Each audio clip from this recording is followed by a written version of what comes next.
And here's another update from the Tri-C student newspaper, The Voice. We are at the Tri-C Gymnasium where the First Lady, Michelle Obama, is expected to take center stage there at around 5:15 this afternoon. Around 3 o'clock, the doors here were open. People are now streaming in to take their seat, and also in anticipation of seeing the First Lady. Now, this is the only 10 days after President Obama was here at CSU. Now, Mrs. Obama will bring her message on behalf of her husband to supporters here at Tri-C. We have been watching some poll numbers recently, which have brought Mitt Romney up to a very head-to-head race right now, along with President Obama. Now, who can shed some light on this but a political science professor here at Tri-C, Dr. Sonia Seiler, spoke with us, and here's what she had to say. Ohio is historically important to presidential elections.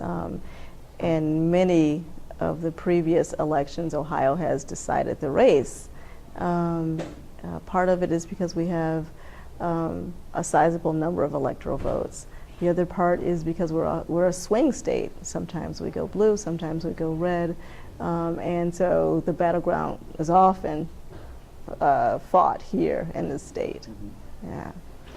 I checked some of the poll numbers recently, and it puts Romney and Obama pretty much head-to-head. Mm-hmm. What's your interpretation of that? Well, elections have a tendency of tightening up as we draw closer towards election day anyway. That traditionally happens. It was expected. Most of the pundits anticipated that.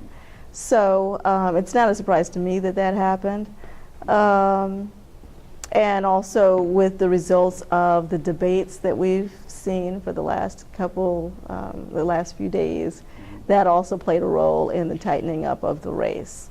But we've got a ways to go. Mm-hmm. So these poll numbers are just one snapshot that I don't think are really good predictors at this point of what we have to expect in a few weeks. Great. One more question. You have students here. You're a professor of political science. How is this? How do you do your instruction with in the election looming with your students?